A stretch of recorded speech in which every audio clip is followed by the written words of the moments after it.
सहनाववतो सहनौ भुनक्तो सह वीर्यङ्करवावहै तेजस्विनावधीतमस्तु मा विद्विषावहै। ॐ शान्ति शान्ति शान्तिः।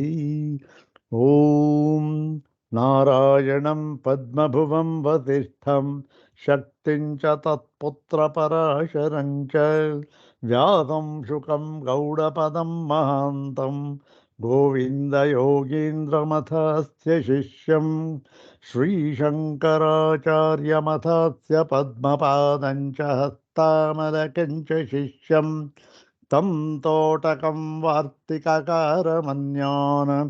अस्मद्गुरून् सन्ततमानतोऽस्मि। शङ्करं शङ्कराचार्यं केशवं बादरायणं सूत्रभाष्यकृतौ वन्दे भगवन्तौ पुनः पुनः। सूत्रभाष्यप्रणेतारौ वेदान्ताव्यप्रभाकरौ वन्दे परस्परात्मानौ बादरायणशङ्करौ श्रुतिस्मृतिपुराणानाम् आलयं करुणालयं नमामि भगवत्पादं शङ्करं लोकशङ्करम् नमामि भगवत्पादशङ्करं लोकशङ्करं वन्दे तं सच्चिदानन्दं यतिवर्यं महामतिं वेदवेदान्तसारज्ञं सद्गुरुं प्रणतोऽस्म्यहम् सदाशिवसमारम्भां शङ्कराचार्यमध्यमाम् अस्मदाचार्यपर्यन्तां वन्दे गुरुपरम्पराम्। ॐ नमो ब्रह्मादिभ्यो ब्रह्मविद्यासम्प्रदायकर्तृभ्यो वंशऋषिभ्यो नमो महद्भ्यो नमो गुरुभ्यः। सर्वोपप्लवरहितः प्रज्ञानघनः प्रत्यगर्थो ब्रह्मैवाहमस्मि ब्रह्मैवाहमस्मि। अधीहि भगवो ब्रह्म श्रीमच्छङ्कर भगवत् पूज्यपादमहासद्गुरुभ्यो नमः। श्री श्री सच्चिदानन्देन्द्र सरस्वती सद्गुरुभ्यो नमः। यो ब्रह्माणं विदधाति पूर्वं यो वै वेदांश्च प्रहिणोति तस्मै तन्महदेवमात्मबुद्धिप्रकाशं मुमुक्षुर्वै शरणमहं प्रपद्ये। ॐ शान्ति शान्ति शान्तिः। अग्रे उपस्थितानां भवतां सर्वेषां जिज्ञासूनां हार्दं स्वागतं व्याहरामि। इदानीन्तनचिन्तनविषयः श्रीमद्भगवद्गीता माहात्म्यम् इति। श्रीमद्भगवद्गीता माहात्म्यम् इति विचारयामः। ಶ್ರೀಮದ್ಭಗವದ್ಗೀತಾ ಮಾಹಾತ್ಮೆ ಇದರಲ್ಲಿ 17ನೆಯ ಶ್ಲೋಕವನ್ನು ನಾವು ಈಗ ವಿಚಾರ ಮಾಡಬೇಕಾಗಿದೆ. ವಿಚಾರ ಮಾಡೋಣ. ಇಲ್ಲಿಯವರೆಗೂ ಕೂಡ ಎಲ್ಲ ಗೀತೆಯ ಮಹಾತ್ಮೆ ಅದರ ಫಲವನ್ನು ಹೇಳ್ತಾ ಇದ್ದಾರೆ. ಹಿಂದಿನ ಒಂದು ಭಾಗದಲ್ಲಿಯೂ ಕೂಡ ಹೇಗೆ ಈ ಒಂದು ಗೀತೆಯ ಪಾಠದಲ್ಲೇ ಯಾವತ್ತೂ ಕೂಡ ಆಸಕ್ತನಾಗಿರ್ತಕ್ಕಂಥವನು ಮಾಡ್ತಾ ಇರ್ತಕ್ಕಂಥವನಿಗೆ ಅವನಿಗೆ ಮನುಷ್ಯ ಜನ್ಮವೇ ಬರುತ್ತೆ, ಯಾಕೆಂದರೆ ಮುಂದೆ ಮುಂದಕ್ಕೆ ಹೋಗಲಿ ಅಂತಕ್ಕಂಥ ಒಂದು ಉದ್ದೇಶದಿಂದ ಅಂತ ಹೇಳಿದರು. ಈಗ ಮುಂದೆ 17ನೆಯ ಶ್ಲೋಕವನ್ನು ನೋಡೋಣ. ಓಂ ಗೀತಾಭ್ಯಾಸಂ ಪುನಃ ಕೃತ್ವಾ ಲಭತೆ ಮುಕ್ತಿಮುತ್ತಮಾಂ ಗೀತೇತ್ಯುಚ್ಚಾರ ಸಂಯುಕ್ತೋ ಮ್ರಿಯಮಾಣೋ ಗತಿಂ ಲಭೇತ್. ಓಂ ಗೀತಾಭ್ಯಾಸಂ ಪುನಃ ಕೃತ್ವಾ ಲಭತೆ ಮುಕ್ತಿಮುತ್ತಮಾಂ ಗೀತೇತ್ಯುಚ್ಚಾರ ಸಂಯುಕ್ತೋ ಮ್ರಿಯಮಾಣೋ ಗತಿಂ ಲಭೇತ್. ಇಲ್ಲಿಯವರೆಗೆ ಗೀತೆಯ 18 ಅಧ್ಯಾಯ, ಅದರ ಒಂದು ಷಟ್ಕ, ಅದರ ಒಂದು 6ನೇ ಒಂದು ಭಾಗ, ಒಂದು ಅಧ್ಯಾಯ, ಶ್ಲೋಕ, 10 ಶ್ಲೋಕ, 7 ಶ್ಲೋಕ, ಗೀತೆಯ ಒಂದು ಅಕ್ಷರದವರೆಗೆ ಹೇಳಿದರೂ ಕೂಡ ಏನು ಪ್ರಯೋಜನವಾಗುತ್ತೆ ಅಂತ ಎಲ್ಲ ಹೇಳಿದ್ದಾಗೋಯ್ತು. ಗೀತೆಯ ಪ್ರತಿಯೊಂದು ಅಕ್ಷರಕ್ಕೂ ಏನು ಪ್ರಯೋಜನ, ಅದರಿಂದ ಏನು ಫಲ, ಒಂದು ಅಕ್ಷರ ಹೇಳಿದ್ರೂ ಸಾಕು, ಏನು ಪ್ರಯೋಜನ ಅಂತ ಹೇಳಿದ್ದಾಯ್ತು. ಈಗ ಅದೆಲ್ಲವನ್ನು ಹೇಳಿದ್ದಾದ ಮೇಲೆ ಯಾರು ಪುನಃ ಈ ಗೀತೆಯನ್ನು ಅಭ್ಯಾಸ ಮಾಡುತ್ತಾರೋ, ಪುನಃ ಕೃತ್ವ, ಪುನಃ ಕೃತ್ವ ಅಂದರೆ ಅಭ್ಯಾಸ, ಅಭ್ಯಾಸ ಅಂದ್ರೆ ಪದೇ ಪದೇ ಪುರಶ್ಚರಣ ಮಾಡುತ್ತಾ ಇರುತ್ತಾರೋ ಅವರಿಗೆ ಏನು ಲಭತೆ ಮುಕ್ತಿಂ, ಅವನು ಮುಕ್ತಿಯನ್ನು ಪಡೆಯುತ್ತಾನೆ. ಎಂತಹ ಮುಕ್ತಿ ಅಂದರೆ ಉತ್ತಮ ಮುಕ್ತಿಂ. ಇಲ್ಲಿ ಉತ್ತಮ ಮುಕ್ತಿ ಅಂದರೆ ಮುಕ್ತಿನಲ್ಲಿ ಉತ್ತಮ ಮುಕ್ತಿಯಿಂದ ಬೇರೆ, ಅಧಮ ಮುಕ್ತಿಯಿಂದ ಬೇರೆ ಇದೆಯೇನ್ರಿ ಅಂತಂದರೆ ಹಾಗಲ್ಲ. ಇಲ್ಲಿ ಉತ್ತಮ ಮುಕ್ತಿಂ ಅಂತಂದರೆ ವಿವಕ್ಷಿತಾಂಶ ಏನು ಗೊತ್ತೇ, ಉತ್ತಮ ಅಂದರೆ ಹಿಂದಿರುಗಿ ಬಾರದ ಮುಕ್ತಿಯನ್ನು ಪಡೆಯುತ್ತಾನೆ ಅಂತರ್ಥ. ಯಾತಕ್ಕೆ ಇದನ್ನು ಹೇಳಿದ್ರು ಅಂದರೆ ಹಿರಣ್ಯಗರ್ಭಲೋಕ ಪ್ರಾಪ್ತಿಯಾದವನಿಗೂ ಕೂಡ ಓಹೋ ಇವರು ಮುಕ್ತನಾದ ಅಂತ ಹೇಳುವ ರೂಢಿ ಇದೆ. ಮತ್ತು ಉಪನಿಷತ್ತಿನಲ್ಲೂ ಕೂಡ ಅದನ್ನು ಹೇಳಿದ್ದಾರೆ. ಸಮುಕ್ತೋ ಭವತಿ, ಯಾರು ಹಿರಣ್ಯಗರ್ಭಲೋಕಕ್ಕೆ ಹೋದವನು, ಯಾರು ಅವನು ಪಂಚಾಗ್ನಿ ವಿದ್ಯೆಯನ್ನು ಮಾಡದ, ಹಿರಣ್ಯಗರ್ಭಲೋಕಕ್ಕೆ ಹೋದ, ಮುಕ್ತಿಯನ್ನು ಪಡೆದ ಅಂತ ಇದೆ. ಅಂದರೆ ಮುಕ್ತಿಯನ್ನು ಪಡೆದ ಅಂದರೆ ಅಲ್ಲಿ ಈ ಉತ್ತಮ ಮುಕ್ತಿ ಅಂತ ಹೇಳೋದಕ್ಕಾಗೋದಿಲ್ಲ. ಅಲ್ಲಿ ಅದು ತಿರ್ಗಾ ವಾಪಸ್ ಬರ್ತಾನೆ ಅಷ್ಟೇ, ಈ ಥರ. ಆದರೆ ಇಲ್ಲಿ ಉತ್ತಮ ಮುಕ್ತಿಂ ಅಂದರೆ ಈ ಒಂದು ಪುನಃ ಹಿಂದಿರುಗಿ ಸಂಸಾರಕ್ಕೆ ಬರದೇ ಇರತಕ್ಕಂತಹ ಶಾಶ್ವತವಾದ ಮುಕ್ತಿಯನ್ನು ಇವನು ಪಡೆಯುತ್ತಾನೆ. ಮತ್ತು ಗೀತೆ ತ್ಯುಚ್ಚಾರ ಸಂಯುಕ್ತೋ ಮ್ರಿಯಮಾಣ, ಏನು ವಯಸ್ಸಾಯಿತು, ಅವನ ಕಾಲವಾಯಿತು, ದೇಹ ಶಿಥಿಲವಾಯಿತು, ಸಾಯ್ತಾ ಇದ್ದಾನೆ ಅಂತ ಅವನಿಗೂ ಕೂಡ ಏನಾಗುತ್ತೆ, ಗೀತಾ ಏನು ಹೇಳೋದು ಬೇಡ, ಅವನಿಗೆ ಗೀತಾ ಅಂತ ಉಚ್ಚಾರ ಮಾಡಿದರೂ ಸಾಕು. ಗೀತಾ ಅಂತ ಉಚ್ಚಾರ ಮಾಡಿದ್ರೆ ಅವನ ಭಾವನೆ ಏನಿರಬೇಕು, ಯಾವುದ್ಯಾವುದೋ ಗೀತಾ ಅಂತ ಇರಬಾರ್ದು, ಏನು ಈ ಭಗವದ್ಗೀತಾ ಎಂಬತಕ್ಕಂತಹ ಭಾವನೆಯಿಂದ ಗೀತಾ ಎಂಬತಕ್ಕಂತಹ ಎರಡಕ್ಷರವನ್ನು ಉಚ್ಚಾರ ಮಾಡಿದರೂ ಕೂಡ ಉಚ್ಚಾರದಿಂದ ಕೂಡಿಕೊಂಡು ಅವನು ಮರಣವನ್ನು ಹೊಂದಿದರೂ ಕೂಡ ಅವನಿಗೂ ಕೂಡ ಗತಿಯಾಗುತ್ತೆ, ಅದೇ ಗತಿಯಾಗುತ್ತೆ ಅಂತಕ್ಕಂಥದ್ದನ್ನು ಹೇಳಿ ಈ ಎಲ್ಲ ಶ್ಲೋಕಗಳನ್ನ ಅದರ ಪ್ರಯೋಜನ ಹೇಳಿದಾದ್ಮೇಲೆ ಅಭ್ಯಾಸ ಮಾಡೋದು ಏನಾಗುತ್ತೆ ಅಂತ ಮುಂದಿನದನ್ನು ನೋಡೋಣ. 18ನೇ ಶ್ಲೋಕ. ಓಂ ಗೀತಾರ್ಥಶ್ರವಣಾಸಕ್ತೋ ಮಹಾಪಾಪಯುತೋಪಿ ವಾ ವೈಕುಂಠಂ ಸಮವಾಪ್ನೋತಿ ವಿಷ್ಣುನಾ ಸಹ ಮೋದತೆ.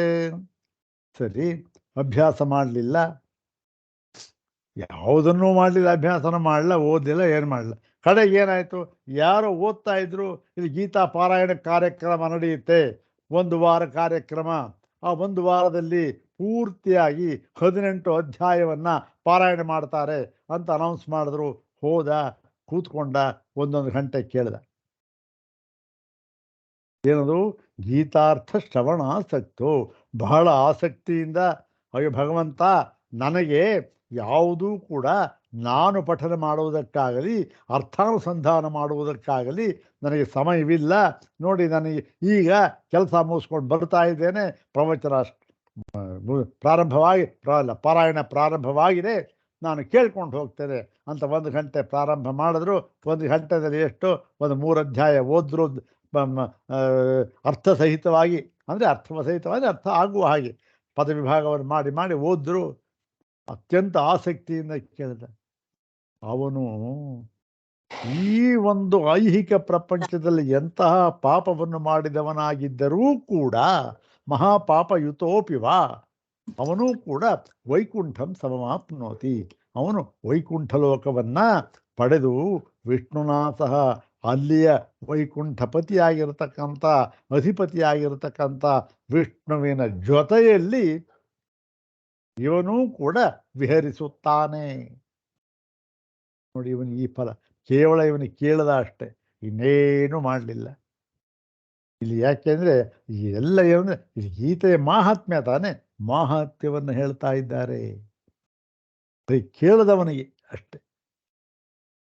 ಇಷ್ಟು ಮತ್ತು 18ನೆಯ ಶ್ಲೋಕ ಆಯ್ತಿದು ವಿಷ್ಣುನಾಥ ಮೋದತೆ.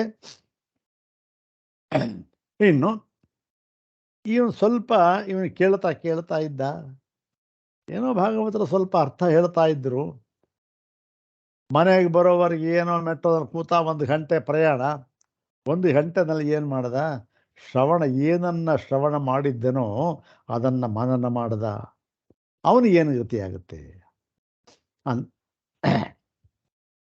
ಇವನು ಗೀತಾರ್ಥ ಶ್ರವಣಾಸಕ್ತೋ ಮಹಾಪಾಪಯುತೋಪಿವ. ಮಹಾಪಾಪಯುತನಾಗಿದ್ರು ಗೀತಾ ಶ್ರವಣ ಕೇಳಿದ್ರು ಸಾಕು, ವೈಕುಂಠಂ ಸಮಮಾಪ್ನೋತಿ, ವಿಷ್ಣುವಿನ ಜೊತೆಯಲ್ಲಿ ಇರುತ್ತಾನೆ. ಇನ್ನು ಏನು ಮಾಡ್ತಾನೆ, ಮುಂದೆ ಏನಾಗುತ್ತೆ ಅವನಿಗೆ ನೋಡೋಣ. 19 ಶ್ಲೋಕ. ಗೀತಾರ್ಥಂ ಧ್ಯಾಯತೆ ನಿತ್ಯಂ ಕೃತ್ವಾ ಕರ್ಮಾಣಿ ಭೂರಿಶಃ ಜೀವನ್ಮುಕ್ತ ಸ ವಿಜ್ಞೇಯೋ ದೇಹ ಅಂತೆ ಪರಮಂ ಪದಂ ಅಂತ. ಇವನು ಗೀತಾರ್ಥಂ ಧ್ಯಾಯತೆ ನಿತ್ಯಂ. ಇವನು ಏನನ್ನ ಮನನ ಮಾಡದ 1 ವಾರ ಕಾಲ. ಏನು ಹೇಳಿದ್ರು ಅರ್ಥದ ಸ್ವಲ್ಪ ಅರ್ಥ ತಾತ್ಪರ್ಯ ಹೇಳಿದ್ರು. ಅದನ್ನು ಏನು ಮಾಡ್ದ, ಮನನ ಮಾಡ್ತಾ ಇದ್ದ. ಧ್ಯಾಯತೆ, ಧ್ಯಾಯನ್, ಪದೇ ಪದೇ ಅದನ್ನೇ ಧ್ಯಾನ ಮಾಡ್ತಾ ಇದ್ದ. ಅದರ ಅರ್ಥ ಏನಿದ್ರ ಅರ್ಥ ಅಂತ. ಮತ್ತೆ ಏನು ಮಾಡ್ತಾ ಇದ್ದ, ಕೃತ್ವಾ ಭೂರಿಶಃ ಕರ್ಮಾಣಿ. ಅಯ್ಯೋ ಅವನ ಕೆಲಸ ಎಲ್ಲ ಬೇಕಾದಷ್ಟು ಕೆಲಸ ಇತ್ತು ಅವನಿಗೆ, ಪುರುಸತ್ತೆ ಅದನ್ನೆಲ್ಲ ಮಾಡ್ಕೊಳ್ತಾ ಇದ್ರೂ ಕೂಡ, ಇದ್ದ ಮೇಲೂ ಕೂಡ ಇದನ್ನು ಮನನ ಮಾಡ್ತಾ ಇದ್ದ. ಅವನನ್ನೂ ಕೂಡ ಏನಂತ ತಿಳಿಯಬೇಕು, ಜೀವನ್ ಮುಕ್ತ ಸ ವಿಜ್ಞೇಯ. ಅವನು ಕೂಡ ಜೀವನ್ಮುಕ್ತನೇ ಎಂಬುದಾಗಿ ತಿಳಿಯಬೇಕು. ಇವೆಲ್ಲ ಕೂಡ ಅರ್ಥವಾದ ಮತ್ತು ಅಧ್ಯಾರೋಪ ದೃಷ್ಟಿಗಳ ಮಾತು. ಅರ್ಥವಾದ ಅಧ್ಯಾರೋಪಕ್ಕಿಂತ ಅರ್ಥವಾದ ಇದು. ಜೀವನ್ಮುಕ್ತ ಸ ವಿಜ್ಞೇಯ, ಅವನು ಜೀವನ್ಮುಕ್ತನೇ. ಯಾಕೆ, ಅವನು ಆ ಒಂದು ಕಾಲದಲ್ಲಿ ಅದನ್ನು ಮನನ ಮಾಡಿ ಅದನ್ನೇ ಧ್ಯಾನ ಮಾಡ್ತಾ ಇದ್ದಾನೆ. ಆದ್ದರಿಂದ ಅವನು ಜೀವನ್ಮುಕ್ತ. ಎರಡೂ ಕೂಡ ಮುಂದಿನ ಪದ ಇದೆಯಲ್ಲ, ಅದಕ್ಕೆ ಒಂದಕ್ಕೊಂದು ಕೂಡ ವಿರುದ್ಧವಾದದ್ದು. ಜೀವನ್ಮುಕ್ತ ಸ ವಿಜ್ಞೇಯ ಅಂದ್ಬಿಟ್ಟು ದೇಹಾಂತೆ ಪರಮಂ ಪದಂ. ದೇಹವನ್ನು ತ್ಯಾಗ ಮಾಡಿ, ದೇಹವನ್ನು ಕಾಲ ಮುಗೀತು, ದೇಹ ತ್ಯಾಗ ಮಾಡ್ದ. ಏನು ಮಾಡ್ದ, ಪರಮಪದವನ್ನು ಮಾಡ್ದ. ಅಂದರೆ ಇಲ್ಲಿ ಏನರ್ಥ ಗೊತ್ತೇನು, ದೇಹಾಂತೆ ಪರಮಂ ಪದಂ ಅಂದರೆ ಈ ಜೀವನ್ಮುಕ್ತಿ ಅಂತಕ್ಕಂಥದ್ದು 2 ಥರ ಇದೆ. ಒಂದು ಇದ್ದಾಗಲೇ ಇರತಕ್ಕಂಥ ಜೀವನ್ ಮುಕ್ತಿ, ಇನ್ನೊಂದು ಸತ್ತ ಮೇಲೆ ಆಗಿದ್ರೆ ಜೀವನ್ಮುಕ್ತಿ ಅಂತ ಯಾಕೆ ಹೇಳ್ತಾರೆ, ಅದನ್ನು ಹೇಳೋದೇ ಇಲ್ಲ ನೋಡಿ. ಇದೆಲ್ಲ ಆ ತರಹ ಅಲ್ಲ ಇದು. ಇಲ್ಲಿ ದೇಹಾಂತೆ ಪರಮಂ ಪದಂ ಅಂದರೆ ಏನರ್ಥ ಅಂದರೆ, ದೇಹಾಂತೆ ಅಂದರೆ ದೇಹವನ್ನು ಬಿಟ್ಟಾಗ ಅಂದರೆ ಏನು, ಈಗ ದೇಹವನ್ನು ಬಿಡುವವರೆಗೂ ಕೂಡ ಅವನಿಗೆ ಏನೇನು ಕರ್ಮಗಳು ವಿಹಿತವಾಗಿದೆಯೋ ಅದನ್ನೆಲ್ಲವನ್ನೂ ಕೂಡ, ಅದಕ್ಕೆಲ್ಲ ಏನು ಒಂದೇ ಒಂದು ಹೆಸರೇನು, ಪ್ರಾರಬ್ಧ ಕರ್ಮ ಅಂತ ಹೆಸರು. ಹೌದು ತಾನೆ? ಆ ಪ್ರಾರಬ್ಧವನ್ನೆಲ್ಲವನ್ನೂ ಕೂಡ ಮಾಡ್ತಾನೆ ಇರ್ತಾನೆ ಅಂತಕ್ಕಂಥದ್ದು ಎಲ್ಲವೂ ಕೂಡ ನಮ್ಮ ದೃಷ್ಟಿಯಿಂದಲೇ ಹೊರತು ಅವನ ದೃಷ್ಟಿಯಿಂದ ಏನೂ ಮಾಡ್ತಾ ಇಲ್ಲ. ನೈವ ಕುರ್ವನ್ ನ ಕಾರಯನ್ ಸ್ಥಿತೋ ಭವತಿ. ಅವನ ದೃಷ್ಟಿಯಿಂದ ಅವನು ಏನೂ ಮಾಡ್ತಾನೆ ಇಲ್ಲ. ಆದರೆ ನಮ್ಮ ದೃಷ್ಟಿಯಿಂದ ಏನ್ರಿ, ಅವನು ದಿನ ಕೆಲ್ಸಕ್ಕೆ ಹೋಗ್ತಾನೆ, ಅಲ್ಲಿ ಹೋಗ್ತಾನೆ, ಎಲ್ಲಿ ಕಳೆದ್ರು ಬರ್ತಾನೆ, ಅವನು ಯಾವ ಬ್ರಹ್ಮಜ್ಞಾನಿನ ಅಂತ ಅಂದ್ಬಿಟ್ರೆ ಅಯ್ಯೋ ಮೂರ್ಖರು ನಾವಷ್ಟೇ. ಹೌದು ತಾನೆ? ಹಾಗೆ ದೇಹಾಂತೆ ಪರಮಂ ಪದಂ ಅಂತಂದ್ರೆ ಈ ಅರ್ಥ. ಅಂದರೆ ಪ್ರಾರಬ್ಧವನ್ನ ಅನುಭವಿಸುತ್ತಾ, ಅಂದರೆ ನಮ್ಮ ಕಣ್ಣಿಗೆ ಅವನು ಅನುಭವಿಸುತ್ತಿರುವಂತೆ ತೋರುತ್ತಾ ಅಂತ ಅರ್ಥ ಅಷ್ಟೇ. ಅವನಿಗೆ ಯಾವ ಪ್ರಾರಬ್ಧವೂ ಇಲ್ಲ.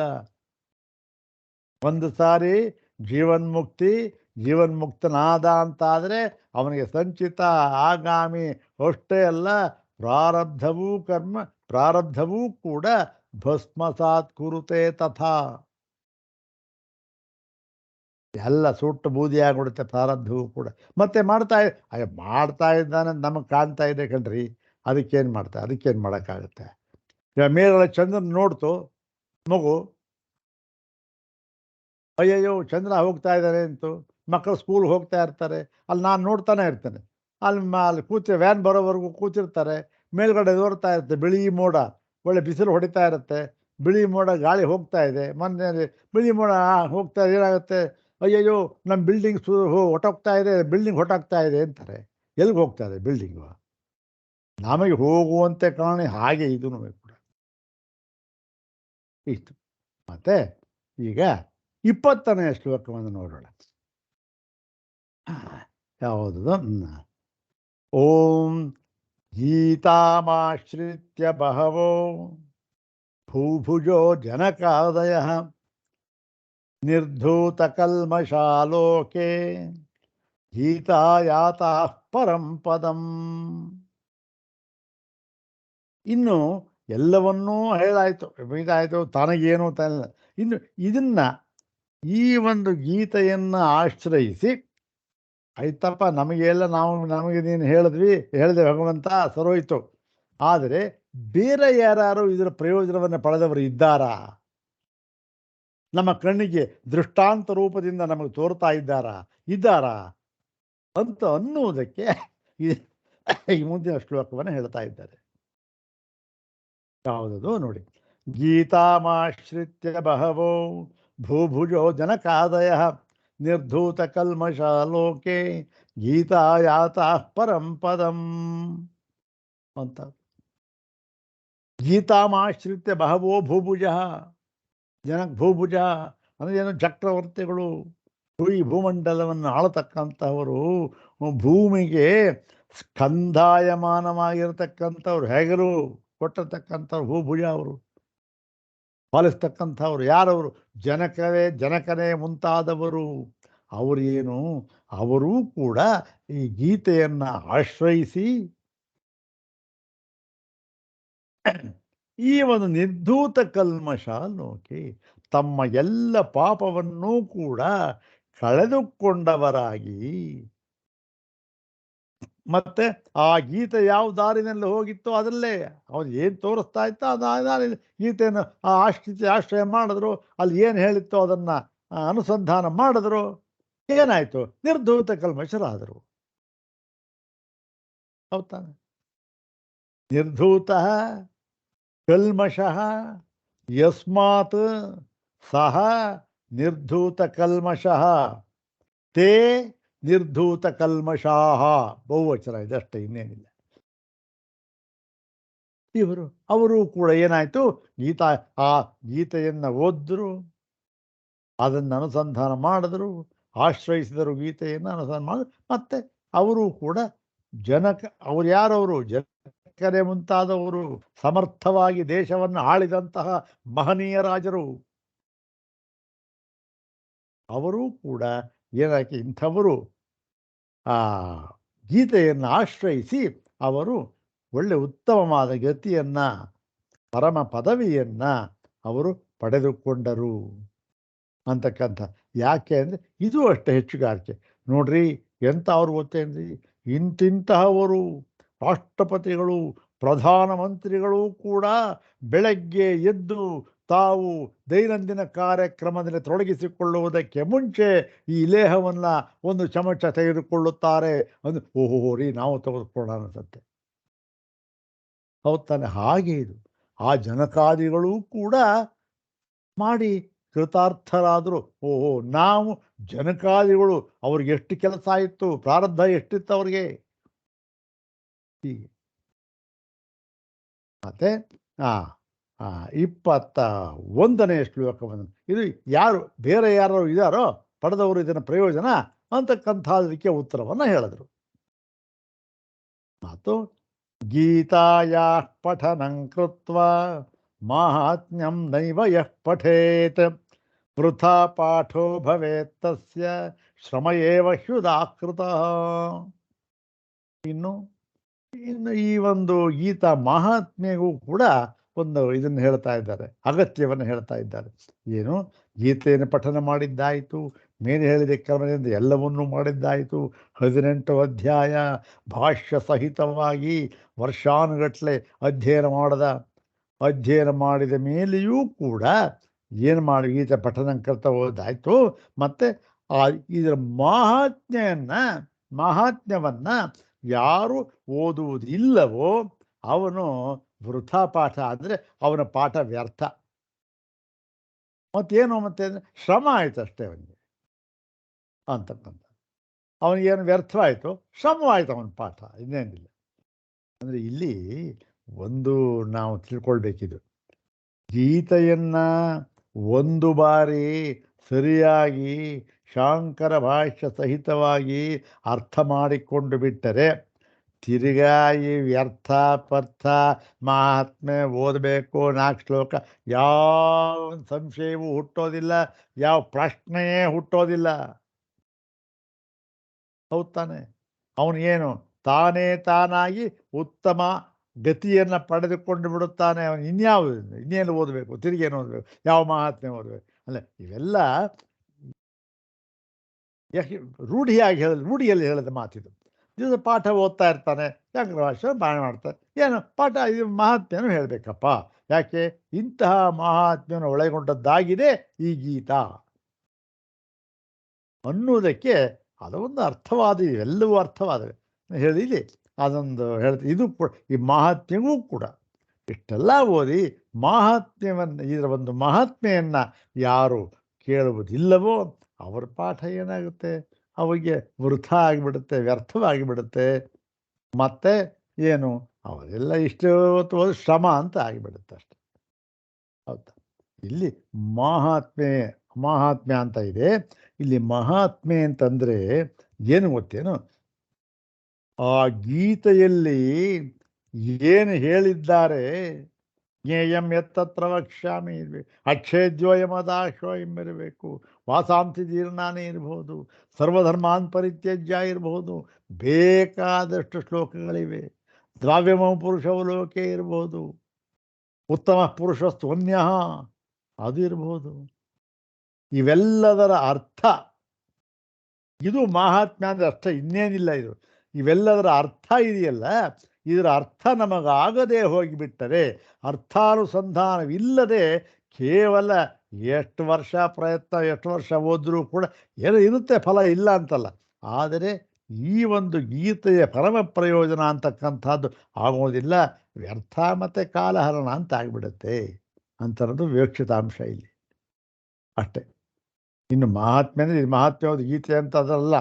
ಇದರ ಮಹಾತ್ಮೆ ಅಂತಂದರೆ ಇಲ್ಲಿ ಆ ಗೀತೆಯಲ್ಲಿ ಉಪದಿಷ್ಟವಾಗಿರ್ತಕ್ಕಂತಹ ಪರಮ ಉದ್ದೇಶ, ಪರಮತತ್ವ, ಭಗವಂತನಿಂದ ಉಪದಿಷ್ಟವಾಗಿರ್ತಕ್ಕಂತಹ ಆ ತತ್ವ ಏನು ಅಂತಕ್ಕಂಥದ್ದನ್ನು ತಿಳಿಯದೆ, ಅದೇ ಅದರ ಮಹಾತ್ಮೆ. ಅದನ್ನು ತಿಳಿಯದೆ ಸುಮ್ಮನೆ ಓದ್ತಾ ಇದ್ದರೆ ಏನಾಗುತ್ತೆ, ಪ್ರಯೋಜನ ಆಗುತ್ತೆ, ಇಲ್ಲ ಅಂತಲ್ಲ. ಇವಾಗ ಮಕ್ಕಳು 4 ವರ್ಷ 5 ವರ್ಷದ ಮಕ್ಕಳು, ಅವರಿಗೆ ಪಾಠ ಹೇಳ್ಕೊಡ್ಬೋದಲ್ಲ, ಗೀತಾ ಪಾಠ ಹೇಳ್ಕೊಡ್ತಾ ಅವ್ರಿಗೇನು ಅರ್ಥ ಬೇಕಾಗಿಲ್ಲ ಅಂದರೆ ಅವನೇನಾಗ್ತಾನೆ, ಅವನು ಒಂದು 10 ವರ್ಷ ಆದ ತಕ್ಷಣ ಓಹೋ ಆಸಕ್ತಿ ಬರುತ್ತೆ, ಓದ್ತಾನೆ. ಹಾಗೆ ಅದು ಬಿಡ್ತಾನೆ ಅದು ಬೇರೆ ವಿಚಾರ ಹೇಳಿದೆ. ಮತ್ತೆ ಮುಂದಿನ ಶ್ಲೋಕವನ್ನು ನೋಡೋಣ. ಇದು ಗೀತಾಯಾ ಪಠನಂ ಕೃತ್ವಾ ಮಾಹಾತ್ಮ್ಯಂ ನೈವ ಯಃ ಪಠೇತ್ ವೃಥಾ ಪಾಠೋ ಭವೇತ್ ತಸ್ಯ ಶ್ರಮ ಏವ ಹ್ಯುದಃ ಕೃತಃ ಅಂತಕ್ಕಂಥದ್ದು ಇದು. ಮುಂದಿನ ಶ್ಲೋಕವನ್ನು ನೋಡೋಣ. ಯಾವುದು 22ನೇ ಶ್ಲೋಕ.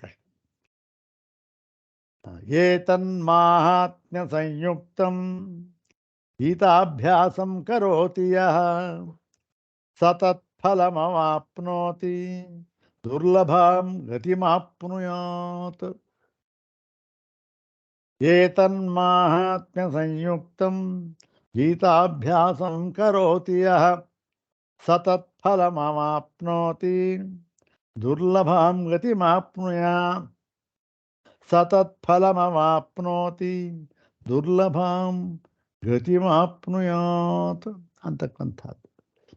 ಇದು ಈ ಗೀತಾ ಮಹಾತ್ಮೆಯಲ್ಲಿ ಇದು ಕೊನೆಯ ಶ್ಲೋಕ. ಅದು ಇನ್ನೂ ಮುಕ್ತಾಯದೊಂದಿದೆ, ಅದು ಸಾಂಪ್ರದಾಯಿಕವಾಗಿ ಮುಕ್ತಾಯ ಮಾಡ್ತಾರೆ, ಅದು ನೋಡಿ ಇದು ಮುಕ್ತಾಯವಾಗಿರ್ತಕ್ಕಂಥದ್ದು.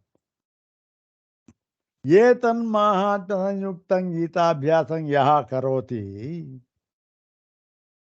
ಈ ಒಂದು ಮಹಾತ್ಮೆ ಸಹಿತವಾಗಿರ್ತಕ್ಕಂಥ ಮಾಹಾತ್ಮ್ಯ ಸಹಿತವಾಗಿರ್ತಕ್ಕಂತಹ ಗೀತಾಭ್ಯಾಸವನ್ನು ಯಾವನು ಮಾಡುತ್ತಾನೆಯೋ ಅವನಿಗೆ ಈ ಫಲವಾಗುತ್ತೆ. ತತ್ಫಲಮವಾಪ್ನೋತಿ. ಏನು ಫಲ ಆಗುತ್ತೆ ಅಂದರೆ ದುರ್ಲಭಾಂ ಗತಿಂ ಆಪ್ನುಯಾತ್. ಅವನು ದುರ್ಲಭವಾದ ಗತಿಯನ್ನ, ಈ ದುರ್ಲಭವಾದ ಗತಿಯನ್ನೆಲ್ಲ ಅದೇ ಅರ್ಥನೇ. ಏನು ದುರ್ಲಭ? ಹಿಂತಿರುಗಿ ಬಾರದ ಒಂದು ಗತಿ, ಲೋಕ, ಸ್ಥಾನ, ಪದ, ಅದನ್ನು ಇವನು ಪಡೆದುಕೊಳ್ಳುತ್ತಾನೆ. ದುರ್ಲಭ ಅಂದರೆ ಇದು ಒಂದೇ ಅಷ್ಟು. ಯಾವುದು ಮೋಕ್ಷ ಮುಕ್ತಿ ಅಂತ ಹೇಳ್ತಾ ಇದ್ದೇವೋ ಪರಮಪದ ಅಂತ, ಅದು ಒಂದು. ಇನ್ನು ಬಾಕಿವೆಲ್ಲ ಏನು? ಅದು ದುರ್ಲಭ ಏನಲ್ಲ. ಅದು ಯಾವುದು ಕೆಲವು ಮಾಡ್ತಾನೆ, ಪಡ್ಕೊಳ್ತಾನೆ, ಅಲ್ಲಿರ್ತಾನೆ, ಅಲ್ಲಿಂದ ಏನು ಅಲ್ಲೇ ಇದ್ದು ಬಿಡೋಲ್ಲ, ಅಥವಾ ಅಲ್ಲಿಂದ ಏನು ಆಗಲ್ಲ, ಅಲ್ಲಿಂದ ವಾಪಸ್ ಬರ್ತಾನೆ ಅಷ್ಟೇ. ಆದರೆ ಇಲ್ಲಿ ಅಲ್ಲಿ ಹೋದವನು ಪುನಃ ಬರೋದೇ ಇಲ್ಲ. ಅಲ್ಲಿಗೆ ಎಲ್ಲವೂ ಕೂಡ ಗೀತಾಭ್ಯಾಸನೂ ಇಲ್ಲ, ಮಹಾತ್ಮ್ಯನೂ ಇಲ್ಲ, ಮತ್ತು ಗೀತೆಯೂ ಇಲ್ಲ, ಕೃಷ್ಣನೂ ಇಲ್ಲ, ವಾಸುದೇವನೂ ಇಲ್ಲ, ಅರ್ಜುನನೂ ಇಲ್ಲ, ಭಗವದ್ಗೀತೆಯೂ ಇಲ್ಲ, ಏನೂ ಇಲ್ಲ. ಸೂತ್ರ ಭಾಷೆಯಲ್ಲಿ ಈ ಒಂದು 4ನೇ ಸೂತ್ರದಲ್ಲಿ ಕಟ್ಟ ಕಡೆಯ ಒಂದು ವಾಕ್ಯ ಇದೆ, ಅದ್ಭುತವಾದ ವಾಕ್ಯ. ಶಂಕರ ಭಗವತ್ಪಾದರು ಅಂತಹ ಪುಣ್ಯಾತ್ಮರು, ಮಹಾತ್ಮರು ಮಾತ್ರ ಹೇಳ್ತಕ್ಕಂಥ ವಾಕ್ಯ. ಅದೆಲ್ಲ ಆಗಿದೆ, ಅದೆಲ್ಲ ಹಿಂದಕ್ಕೆ ಹೋಗೋದು ಬೇಡ. ಏತನ್ಮಾಹಾತ್ಮ್ಯ ಸಂಯುಕ್ತಂ ಗೀತಾಭ್ಯಾಸಂ ಕರೋತಿ ಯಃ ಸತತ್ಫಲಮವಾಪ್ನೋತಿ ದುರ್ಲಭಾಂ ಗತಿಮಾಪ್ನುಯಾತ್ ಅಂತಕ್ಕಂಥ. ಇವನು ಈ ಗೀತಾಭ್ಯಾಸವನ್ನು ಇದರ ಸಹಿತವಾಗಿ ಯಾರು ಮಾಡ್ತಾನೋ ಅವನು ದುರ್ಲಭವಾದ ಗತಿಯನ್ನು ಪಡೆಯುತ್ತಾನೆ ಅಂತಕ್ಕಂಥದ್ದು. ಇಲ್ಲಿಗೆ ಈ ಗೀತಾ ಮಹಾತ್ಮ್ಯ ಕೂಡ ಮುಗೀತು. ಇನ್ನು ಈ ಗ್ರಂಥವನ್ನು ಮುಕ್ತಾಯ ಮಾಡಬೇಕು. ಮಾಡಿದ್ರು ಅದನ್ನು ಮುಕ್ತಾಯ ಮಾಡಬೇಕು. ಮುಕ್ತಾಯ ಮಾಡೋದಕ್ಕೇನು? ಇದು ಯಾವುದಿದು? ಯಾವ ಗ್ರಂಥ ಇದು? ಸಂವಾದ ರೂಪವಾದ ಗ್ರಂಥ. ಭಗವದ್ಗೀತೆ ಹೇಗೆ ಈ ಕೃಷ್ಣಾರ್ಜುನ ಸಂವಾದ ರೂಪವಾದ ಗ್ರಂಥವೋ ಅದೇ ರೀತಿ ಇದು ಕೂಡ ಯಾವ ಗ್ರಂಥ ಇದು? ಸೂತ ಶೌನಕ ಸಂವಾದ ಗ್ರಂಥ. ಸೂತ ಮಹಾಮುನಿಗಳು ಶೌನಕಾದಿ ಮುನಿಗಳಿಗೆ ಹೇಳಿರ್ತಕ್ಕಂಥದ್ದು. ಆದರೆ ಇದು ಮೂಲತಃ ಯಾರದ್ದಿದು? ವಿಷ್ಣು ಭೂದೇವಿ ಹೇಳ್ತಕ್ಕಂಥ ಮಾತು. ಅದನ್ನು ಸೂತ ಪುರಾಣಿಕ ಹೇಳಿದರು. ನೋಡಪ್ಪ ಇದ್ದಾರೆ, ಅದನ್ನು ಮುಕ್ತಾಯ ಮಾಡ್ತಾ ಇದ್ದಾರೆ. ಕಟ್ಟ ಕಡೆಯ ಶ್ಲೋಕ 2 ಸರಿ ಪಾರಾಯಣ ಮಾಡೋಣ. ಸೂತ ಉವಾಚ ಮಾಹಾತ್ಮ್ಯಮೇ ತದ್ಗೀತಾಯಾಃ ಮಯಾ ಪ್ರೋಕ್ತಂ ಸನಾತನಂ ಗೀತಾಂತೆ ಚ ಪಠೇದ್ಯಸ್ತು ಯದುಕ್ತಂ ತತ್ಫಲಂ ಲಭೇತ್. ಸೂತ ಉವಾಚ ಮಾಹಾತ್ಮ್ಯಮೇ ತದ್ಗೀತಾಯಾಃ ಮಯಾ ಪ್ರೋಕ್ತಂ ಸನಾತನಂ ಗೀತಾಂತೆ ಚ ಪಠೇದ್ಯಸ್ತು ಯದುಕ್ತಂ ತತ್ಫಲಂ ಲಭೇತ್. ಇತಿ ಶ್ರೀವಾರಾಹ ಪುರಾಣೇ ಶ್ರೀಗೀತಾಮಾಹಾತ್ಮ್ಯಂ ಸಂಪೂರ್ಣಂ. ಓಂ ಶಾಂತಿ ಶಾಂತಿ ಶಾಂತಿ. ನೋಡೋಣ ಇದರ್ಥ. ಸೂತ ಪುರಾಣಿಕರು ಹೇಳ್ತಾರೆ, ಈ ನೋಡಪ್ಪ, ಮಯಾ ಪ್ರೋಕ್ತಂ ಏತದ್ ಗೀತಾಯಾಹ ಮಾಹಾತ್ಮ್ಯಂ, ನನ್ನಿಂದ ಪ್ರೋಕ್ತವಾಗಿರತಕ್ಕಂಥ ಉಪದಿಷ್ಟವಾಗಿರತಕ್ಕಂಥ ಗೀತಾ ಮಹಾತ್ಮ್ಯನಿಯ ಇದು ಸನಾತನಂ, ಅತ್ಯಂತ ಸನಾತನವಾಗಿರ್ತಕ್ಕಂಥದ್ದು. ಅಂದ್ರೇನು? ಇದಕ್ಕೆ ಯಾವ ಒಂದೊಂದು ಆದಿ ಅಂತ್ಯ ಎಂಥದ್ದು ಇಲ್ಲ. ಯಾತಕ್ಕೆ? ಇದು ಭಗವದ್ಗೀತೆಯ ಮಹಾತ್ಮೆ. ಇದು ಭಗವದ್ಗೀತೆ ಎಂಥದ್ದು, ಅದರ ತತ್ವಕ್ಕೆ ಆದಿಯೂ ಇಲ್ಲ ಅಂತ್ಯೂ ಇಲ್ಲ. ಅನಾದಿಮತ್ ಪರಂ ಬ್ರಹ್ಮ. ಹೌದಾನೆ? ಇದು ಇಂತಹ ತತ್ವ. ಇದನ್ನು ಹೇಳಿದ್ದೇನೆ ನಾನು, ಮಯಾ ಪ್ರೋಕ್ತಂ. ಮತ್ತು ಈ ಒಂದು ಗೀತಾಂತೆ ಚ ಪಠೇದ್ಯಸ್ತು, ಈ ಗೀತೆಯನ್ನೆಲ್ಲ ಪಠನ ಮಾಡಿದ ಮೇಲೆ, ಎಲ್ಲವೂ ಮುಕ್ತಾಯವಾದ ಮೇಲೆ ಯಾರು ಇದನ್ನ ಪಠನ ಮಾಡುತ್ತಾರೆಯೋ, ಯದುಕ್ತಂ ಅಂದರೆ ನಾನು ಇಷ್ಟೆಲ್ಲ ಹೇಳಿದ್ನಲ್ಲ ಫಲ, ಹಿಂದೆ ಎಲ್ಲ 22 ಶ್ಲೋಕದಲ್ಲೂ ಕೂಡ 22ರಲ್ಲಿ ಒಂದು ಬಿಟ್ಬಿಡಿ, 21 ಹೇಳಿದ್ರು.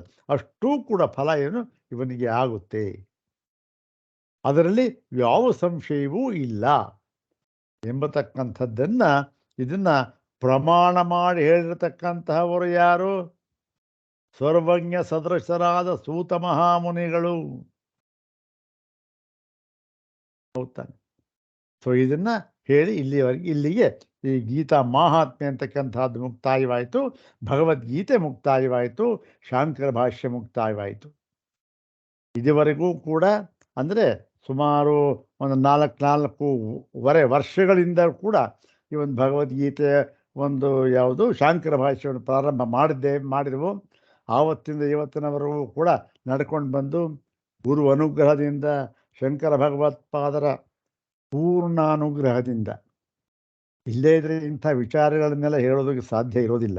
ಮತ್ತು ಸಚ್ಚಿದಾನಂದೇಂದ್ರ ಸರಸ್ವತಿ ಸ್ವಾಮಿಗಳು ಏನು ಈ ಭಗವದ್ಗೀತೆ ಆ ಪುಸ್ತಕ ಇದು ನೋಡಿ, ಇದು ಏನು ಅವರ ಜ್ಞಾನ, ಏನು ಅವರ ವ್ಯಾಪ್ತಿ, ಏನು ಜ್ಞಾನದ ವ್ಯಾಪ್ತಿ. ಏನಾದರೂ ಕೂಡ 0.01% ಯಾರಿಗಾರು ಇದ್ದರೆ ಅವರೇ ಧನ್ಯರು ಅಷ್ಟೆ. ಇಂಥ ಒಂದು ವ್ಯಾಖ್ಯಾನವನ್ನು ಇಟ್ಟುಕೊಂಡು ನಾವು ಅದನ್ನು ಪೂರೈಸಿದ್ದೇವೆ. ಇದರಲ್ಲಿ ನೋಡಿ, ಅವೆಲ್ಲ ಆಯಿತು, ಶಂಕರ ಭಗವತ್ಪಾದ ಭಾಷ್ಯ ಬರೆದ್ರು, ಆ ಸ್ವಾಮಿಗಳ ವ್ಯಾಖ್ಯಾನ ಬರೆದ್ರು, ಎಲ್ಲ ಸರಿಯೇ ಆಯಿತು. ಆದರೆ ನಾನು ಎಷ್ಟು ಮಟ್ಟಕ್ಕೆ ಅದನ್ನು ತಮಗೆ ಅದನ್ನು ಟ್ರಾನ್ಸ್ಫರ್ ಮಾಡಿದ್ದೇನೋ ಗೊತ್ತಿಲ್ಲ ನನಗೆ. ಯಾಕೆಂದರೆ ಏನಾದರೂ ಇದು ಸಾಮಾನ್ಯವಾದ ಕೆಲಸವೇನೂ ಅಲ್ಲ ಇದು. ಅದರಿಂದ ಏನಾದರೂ ಕೂಡ ಎಷ್ಟರ ಮಟ್ಟಿಗೆ ತಮಗೆ ಅರ್ಥವಾಗುವ ಹಾಗೆ ನಾನು ಹೇಳಿದೇನೋ ಇಲ್ವೋ ನನಗಂತೂ ಗೊತ್ತಿಲ್ಲ. ಸ್ವಲ್ಪವಾದರೂ ಕೂಡ ಏನಾದರೂ ಅರ್ಥವಾಗುವಂತೆ ಹೇಳಿದ್ದರೆ, ತಮಗೆ ಅರ್ಥ ಆಗಿದ್ದರೆ ಏನು ಅದು ನಿಜವಾಗಲೂ ಕೂಡ ಆ ಭಗವತ್ಪಾದರ ಆ ಸ್ವಾಮಿಗಳ ಪೂರ್ಣಾನುಗ್ರಹ. ಮತ್ತು ಏನಾದರೂ ಅಪಚಾರವಾಗಿ ನನ್ನದು ಸ್ವಂತದ್ದದು ಅಂತ ಹೇಳ್ತಾ, ಇಷ್ಟೂ ವರ್ಷಗಳ ಕಾಲ ತಾವೂ ಕೂಡ ಏಕಾಗ್ರತೆಯಿಂದ ಬೆಳಗ್ಗೆ ಆ ಚಳಿನಲ್ಲಿ ಎಷ್ಟೋ ಹೇಳಿದ್ರು ಎದ್ದು ಇಲ್ಲಿ ಕೂತ್ಕೊಂಡು ಕೇಳಿದ್ದೀರಾ. ಬೇರೆ ಬೆಲೆ ಸರಿ, ಆದರೆ ಬೆಳಗ್ಗೆ ಹೊತ್ತು ಎದ್ದು ಎಲ್ಲ ಬಿಟ್ಟು ಕೆಲಸ ಕಾರ್ಯ ಬಿಟ್ಟು ಕೂತ್ಕೊಳ್ಳೋದು ಅಂದರೆ ಅದೇನು ಸಾಮಾನ್ಯವಾದ ಕೆಲಸ ಅಲ್ಲ ಅದು. ಆದ್ದರಿಂದ ತಾವೂ ಕೂಡ ಕೇಳಿದ್ದೀರಿ. ಅದಕ್ಕೋಸ್ಕರ ತಮಗೆಲ್ಲರಿಗೂ ಕೂಡ ಅನಂತಾನಂತ ಧನ್ಯವಾದಗಳನ್ನು ಹೇಳ್ತಾ, ಈ ಒಂದು ಭಗವದ್ಗೀತಾ ಈ ಶಾಂಕರ ಭಾಷ್ಯ ಪಾಠ ಕಾರ್ಯಕ್ರಮವನ್ನು ಇವತ್ತಿಗೆ ಮುಕ್ತಾಯಗೊಳಿಸ್ತಾ ಇದ್ದೇನೆ. ನಾಳೆ ನಾಳಿದ್ದು ಏನೂ ಪಾಠ ಇಲ್ಲ.